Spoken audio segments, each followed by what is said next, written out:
What's going on, everybody? Better Call Aiden here, back at you with another one. This is going to be a short instructional video on how to set stop losses on TD Ameritrade.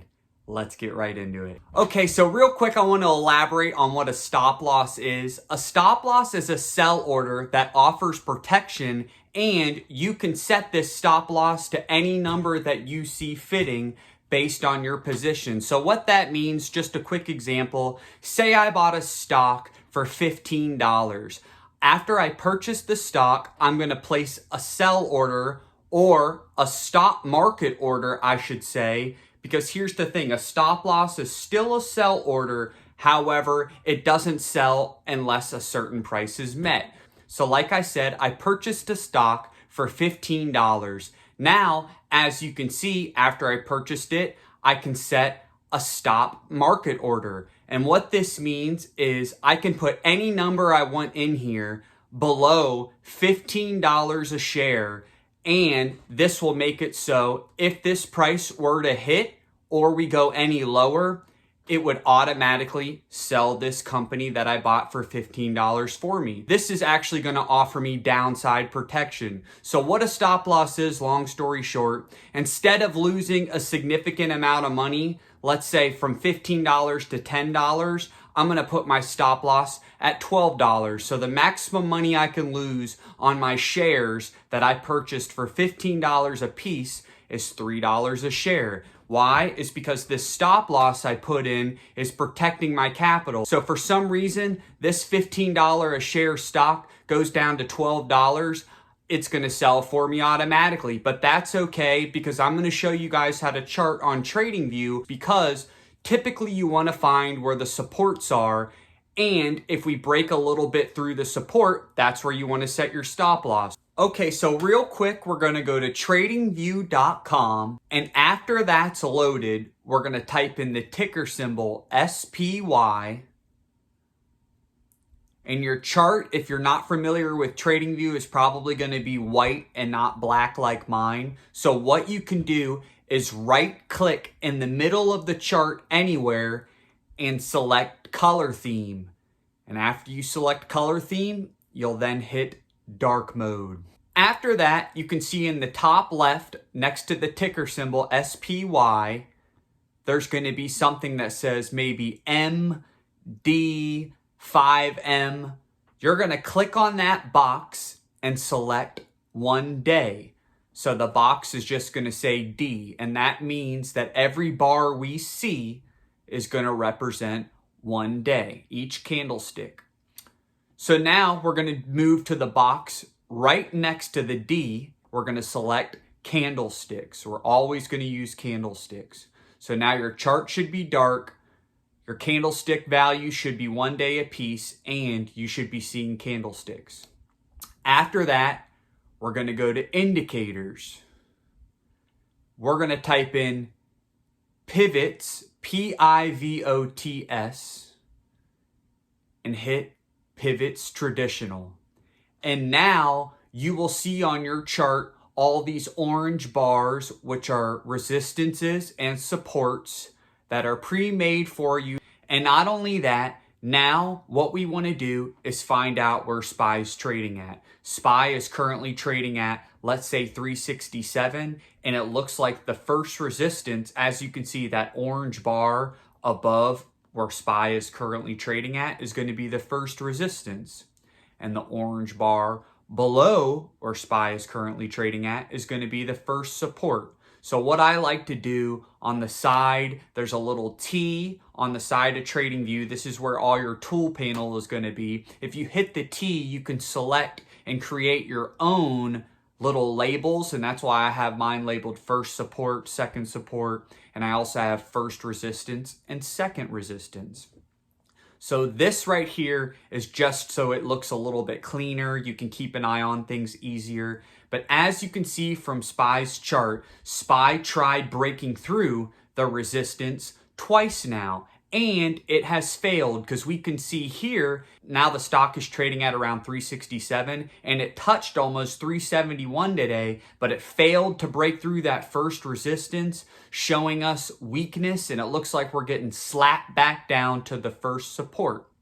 Okay, so for your stop loss, long story short, it could have been right at your resistance because you knew if we didn't get above this 371 level, we're probably going to go lower. So say you're taking puts and you're shorting it all the way down to 356 because, like I said, it failed to break through the resistance, so it looks like it's coming back down to the first support, and it's the second time it's failed, so you can really get some certainty that the market is displaying weakness.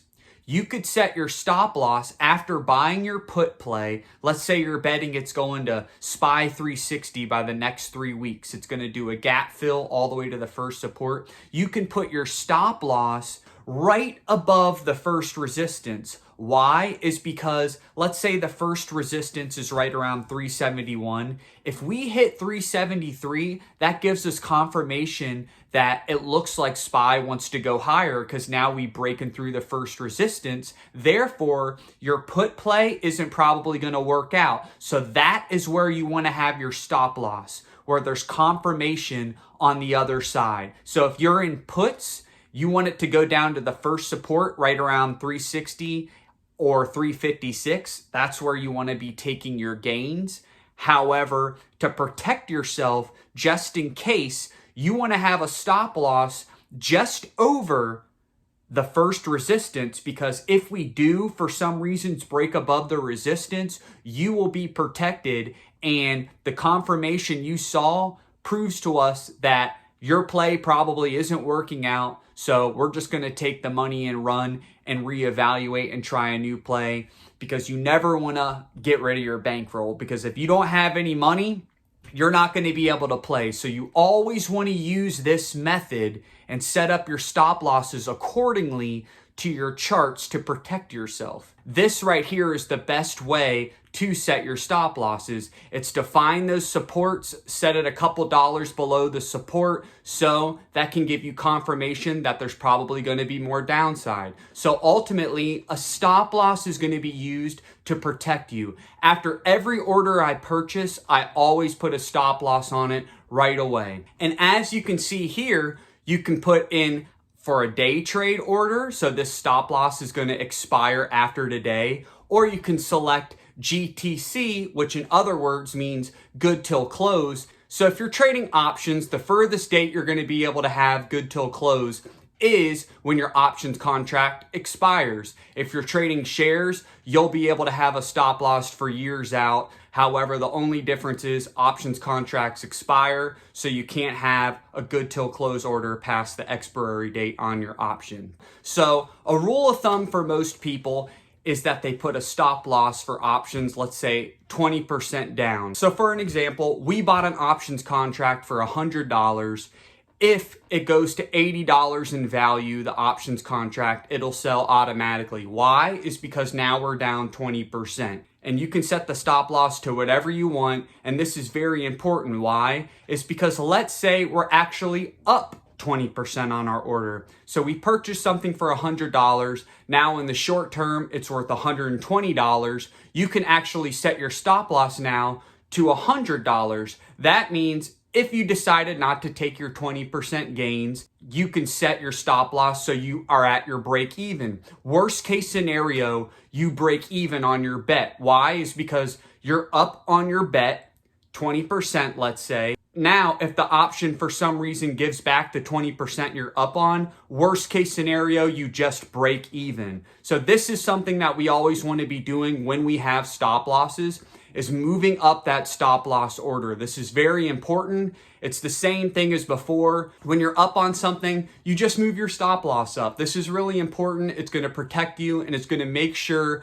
you keep your gains. So another example, you bought Apple stock for $150 a share. Now it's trading at $180 a share. You see the first support below 180 is right around 175. You could put in a stop loss for, let's say, 174, 173, and that's going to be right below the first support. And why you'd want to choose these numbers is because sometimes the supports aren't necessarily perfect and we do go a little bit below, and that doesn't necessarily mean the support is breaking. It could just be testing the support and they're really just trying to test your will and see if these stop losses hit. That's what the hedge fund makers want to do. They always want it to go a little bit below the support, so some people's stop losses are going to hit. However, like I said, if the first support is at 175, we have our stop loss set to 173. Long story short, if 173 was to hit, that means we're taking our gains on Apple at 173. The reason why we wanted it at that level is because we know if the stock goes to 173, that means the first support is broken. We're probably going to head to the second support. And let's say the second support is right around 167. Right around 167 is where you can either catch a buy for a bounce, so you can put in an order, a limit buy right around 167 for some shares, or you can simply wait and see if the support doesn't hold in case we go lower, and that means you can buy puts. So long story short, what we're trying to do here is just protect ourselves. That's what a stop loss is. All right, you guys, that's going to wrap it up for this video. We learned where to set a stop loss and how to set a stop loss on TD Ameritrade. Shout out my 128 subscribers. Be sure to subscribe, like, and comment. Better call Aiden. Peace.